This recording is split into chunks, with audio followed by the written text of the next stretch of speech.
Well, good morning, everyone. My name is Lisa Goyette, and I am here with my partner in crime, John Ball, and we are from CH Training and Coaching. And we have started an initiative where we have been bringing guests in to talk to different men and women about the work that they do.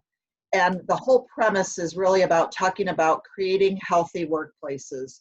John and I are both certified in the area of social and emotional intelligence.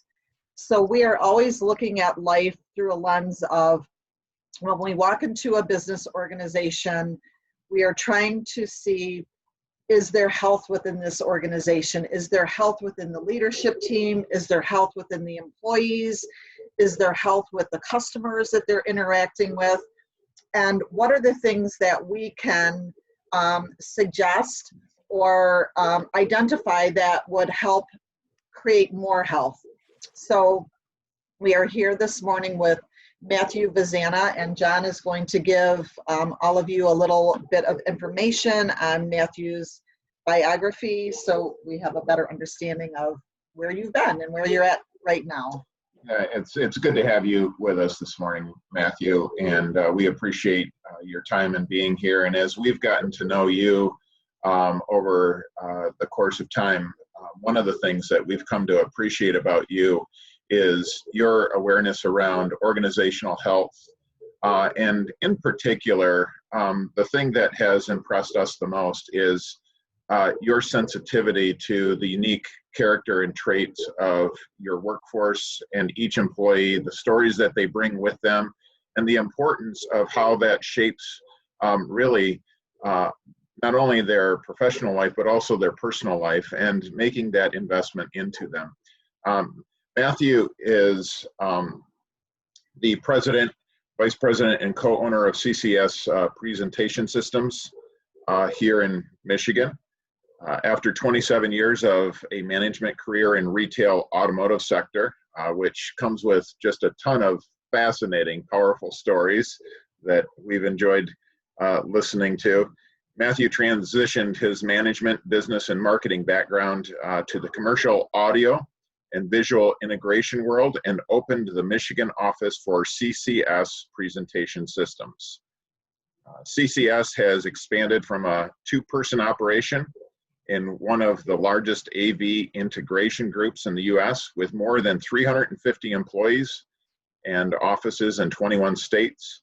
And the CCS family of companies was recently ranked, this is really noteworthy, by Commercial Integrator as the 7th largest commercial audio-visual firm in the country. And so we're grateful to have you with us, and we're definitely excited to hear your story, but mostly in particular, Matthew, is hearing your expansive history and experience with how you've learned to really create a healthy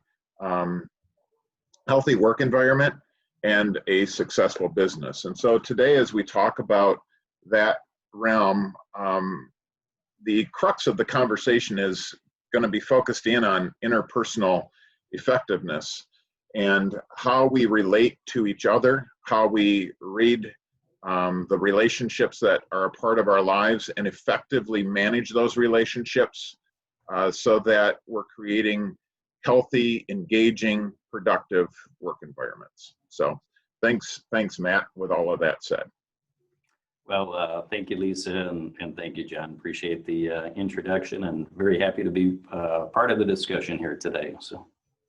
Yeah, so talk to us a little bit about your experience and your framework for developing healthy work environments, healthy organizations, both from your past as well as this present, new, and upcoming adventure that you're currently on. Yeah, absolutely. So I think first and foremost, it was early exposure to just the utilization of some type of a system. And I think the process that a company goes through identifying what system makes the most sense for them is a big part of that learning curve for the leadership team really understanding what they want to extract from a system in order to work with their employees. So probably the biggest thing was just understanding the team that you have, whether I was coming in from an outside to take over an organization. You start with a set of employees, and I think to manage or coach or to lead any type of a team, you really have to understand those individuals first and what makes them tick, and are they all in the right roles? Because a lot of times you take over an organization and you have people that have been put in roles for one reason or another, right, wrong, or indifferent, and they may be that square peg in the round hole type format. So really having a system and with some science behind it, that I guess talent optimization tool would be a good word for it. Some type of a hiring system with some science to understand what your employees are that you have, how you can make those individuals better, and then additionally, if there's any holes in the team, what are the personalities that we want to go after to identify and attract, to bring in, to supplement and complement the team that we already have. So I think first and foremost is just understanding a system and utilizing some of that science that's out there.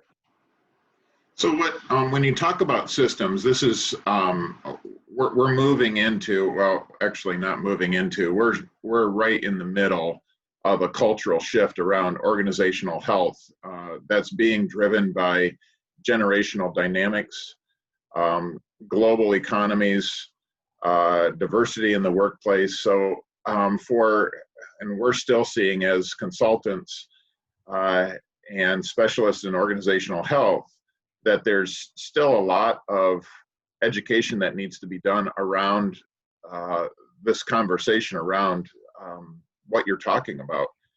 It's a foreign concept to a lot of people, as Lisa and I are still interacting with people and business leaders. So when you talk about systems, can you maybe bring some practicality to that, and based upon your past and present experience, on how that comes to fruition in mitigating? Yeah, go ahead. Yeah, absolutely. So again, I don't like to throw out particular systems names, but if you said, okay, Lisa, John, you were talking in one of your previous Zoomcasts about social and emotional intelligence. So I think maybe first understanding what that means to an organization, and including a management team in that discussion to make sure that they understand it. So as a business owner, as a leader, just because this process is important to me, what is the buy-in from my middle management team? Do they understand it, and do they understand it enough to really utilize it on a daily basis? So again, whatever system you pick, really intimately understanding how you would analyze or assess your employees with that, and then how you utilize that tool on a daily basis. So I think that's one part of it. We would profile all of our employees, and then with each one of those profiles as a management team, sit down and review those things, and each manager have an opportunity to provide input back as to what they take away of that assessment on each one of those employees. From that, really start to have a plan and document what the interaction or cadence would be. You mentioned generational. I think that's a big piece that a lot of companies really miss in how employees are managed. Somebody that's my age, whether it's late 40s, early 50s, the way that we grew up, how we were exposed, what our basketball coach, how they motivated us, that was substantially different than a younger millennial generation right now. So those motivators are substantially different. Pay plans may be substantially different. Stresses, internally and externally may be substantially different. What mentoring needs to be done, or how that coaching needs to happen. So I think really starting with a basis and an understanding and some science behind it, in putting an individual game plan together.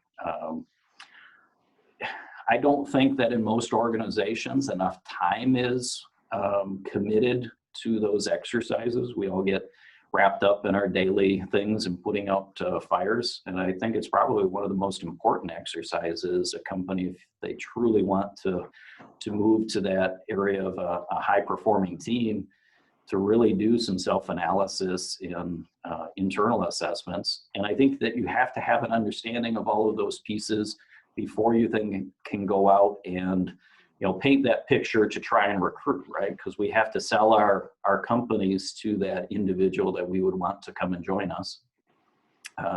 So do we understand our company enough to paint the right picture? And then what are some of the pieces that we would want to know about that potential candidate and how they would fit with the rest of the team? And there's additional technology that can be utilized with that. So once I understand my internal team and what those high performing profiles look like, can I then take that science and apply that in that recruiting phase, so that assessment is utilized up front with a candidate, and then how does that candidate match to the profiles of your high performing? And I say that with the caveat of that's not the end all do all. It's not just boxes in a report and Right. You hire or you don't on it, but I think it's an additional overlay and a whole different set of information that managers can make good, solid decisions with as you're looking at building that right team. So Matthew, that's somewhat the way that we've utilized it in the past. are there names of specific profiles or assessments that you have used that you have found have better fit the culture of the type of individual you're trying to attract? I think predictive index, which brings in some of that, emotional intelligence quotient or the social intelligence format. To me, it's that we utilized a company in one organization. It was called iWorkZone, and the technology behind it was really forward facing to the recruiting format. So I could take that technology, assess all of my individual employees, understand their personalities and what some of their drivers were, and it was very much that were hardwired to a certain format or role type. So somebody that may be more outdoorsy or works with their hands or likes putting things together. They may be a great technician for me in the dealership world, but they wouldn't be a good fit in a sales role or a service advisor role, or in my new industry, they may not be that forward-facing account executive, because they're much more of that introvert. So rather than taking somebody that may interview a particular way, but on a daily basis, they really struggle and they're spent at the end of the day because it's not who they are, that at some point on their career path or education path, they got put into what they thought was the right way to go.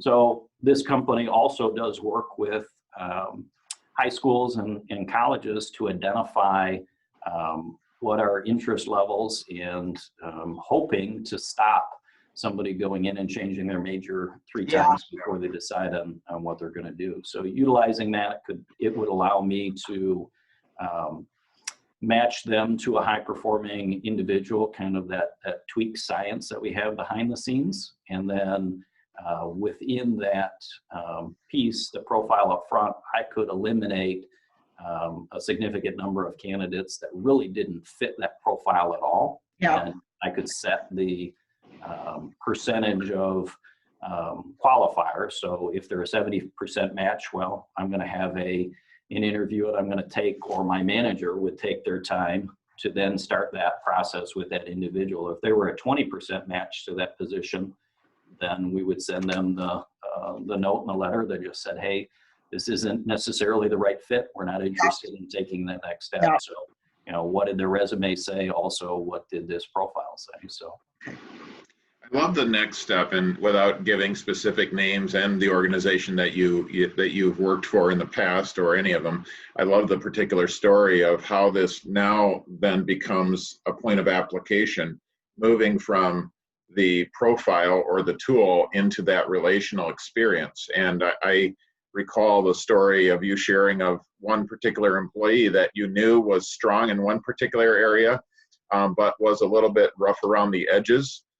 And you found ways of being able to compensate that. So it wasn't as if we're eliminating a particular individual from a role and a responsibility.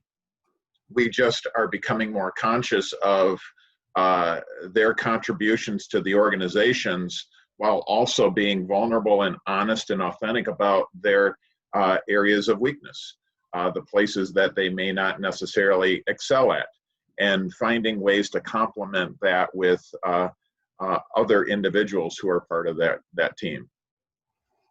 Absolutely, and I think that a lot of us in the management world, we correlate back to sports analogies. So if you were to look at that football coach and saying, okay, I've got a running back that is good at blocking, but he can't catch a pass out of the backfield, I'm probably not going to draw up too many plays where he's got to catch a pass out of the backfield. Or for my tight end, if I need to have the tight end block and he's terrible at that, well, I maybe need to move him to the outside and run some different routes rather than ask him to block consistently, depending upon the team that I'm coming up against. So really, I think understanding on an intimate level your employees' strengths and weaknesses. And in a lot of cases, I've always encouraged, I think that comes just from those very,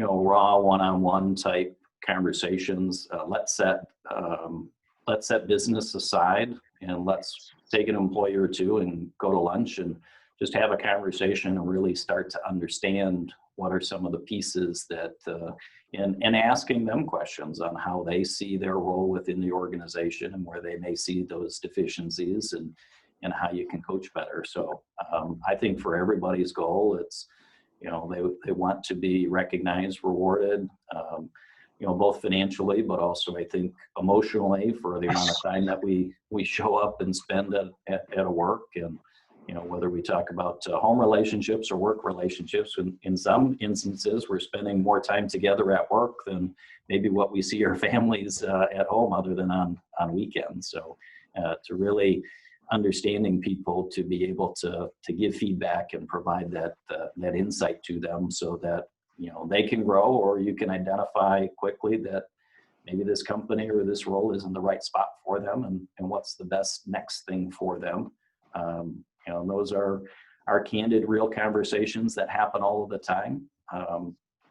One of my sayings to a lot of our management team is it should never be a surprise to an employee if that day were to come that, they are going to be asked to exit out of the company. It should, that continual dialogue and understanding, but as managers, we should all take those failures personally.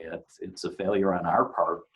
We failed that employee if they can't stay with the organization for one reason or another. And there's exceptions to that. I mean, some people self-destruct for a lot of different reasons, obviously, but I think if we've made the concerted attempt, if we have a plan in place, if we're truly interested in growing the right team, that we've made an investment from a company standpoint to put our best foot forward. So I love that you're using the word investment, especially when you use it with employees and people. What you're saying to me tells me that you really value then things like healthy communication and the responsibility that goes along with nurturing that, so that, like you said, no one should ever be surprised if they're asked to leave a company that they haven't been keeping up to par where they should be performing at, because there is a reciprocal responsibility on the side of the employer to let that employee know that, you haven't been cutting the mustard. So if after 12 months they're told and it's a surprise, then there is a failure on the other side. So I absolutely love and appreciate that fact that you are realizing the importance of investing along the way. So can you share a little bit about what the responsibility of communication means for you as you build a team and lead a team? Sure. Well, from an investment standpoint, I just want to take a step back because I think most companies maybe don't really realize that they're spending money to hire, recruit, train an employee. So do we understand what that cost is? I would think in most cases that cost, when you factor in a key leadership position and what their time cost is, right? What their value is on an hourly basis. How much time are you spending with that employee to get them up to speed where they can just start to run on their own? There's a core cost to that. We're very apt to look at and say, well, here's my recruiting costs or hiring costs from placing an ad or this or that. So what do I need to do? So I think really understanding that investment, to me, it's always been less expensive to do all of that homework up front, to have a system, to spend the extra time to keep a valued employee rather than failing them from the standpoint of not having enough things in place where they can be successful. And then I think just an ongoing cadence in a communication. I've been surprised over the years how many organizations don't have consistent, formalized one-on-ones. Whether you make a decision to have those quarterly, biannually, annually, whatever that format is. In addition to that, I think that that daily and weekly communication, and as a manager making a note and saying, okay, well, here was a particular situation that didn't sit with me, rather than being bashful or beating around the bush. Or I think you've got a lot of managers, very candidly, that are just passive aggressive, that they're hoping that individual picks up on whatever signals I'm sending to them, and they get it by osmosis because I'm uncomfortable in having that conversation. I think just candor, be very, very candid with employees, be very overt in having those conversations, and they don't always have to be negative. I think most importantly, it's pulling out successes and wins and sharing those with other members of the team, that you're building them up. If they see a balance of that, then those hard conversations are much less hard because everything isn't always negative. And I think just a recap of a scenario in a lot of cases for an employer or for an employee is very good, just so that they may understand how other people from the outside saw that situation. Hey, you did a good job with this interaction with a client. Let me highlight a couple things that resonated with me. Maybe here were a few word tracks that you used. These were some word snippets that definitely catalog these. Let's use them the next time. You may want to take this other pitch in a different direction. I think those are just good conversations to have. Love that. And I love, as we come full circle, talking about the value of relationship, Matthew. And that's one of the things that we've come to appreciate about you, your leadership style, your past in the auto industry, but also in your current ventures as you're launching CCS. And so with that, thanks so much for having these conversations, this conversation with us today. These are important. This is an important dialogue to have, especially from seasoned leaders like yourself, as we're together helping other leaders figure out the path forward in leading healthy organizations. So just in closing, I do want to share with you, those who are watching and viewing this, Matthew can be reached. Their website is ccsprojects.com, ccsprojects.com. So for those that are looking to have their audio-visual needs met on a corporate level for their businesses and organizations, I can assure you that Matt and his team are doing phenomenal work there. So thanks again, Matt, for your time. Anything else that you want to share in closing? Well, I really appreciate it, Lisa. I appreciate it, John. I'm pretty passionate about talking about that employee-employer relationship.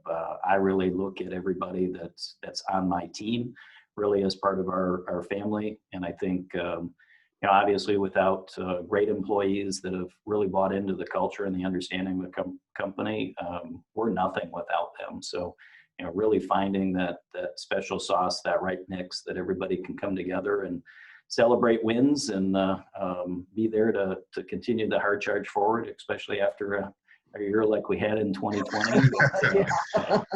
Exactly. Look forward to great things. That's right. It's a pleasure for me to come to work every day with the team that we put together, and looking for some great things, and appreciate the interaction with you guys, definitely. Likewise. Thank you, Matt. Thanks Thank so you. much for your time. Yeah. Absolutely.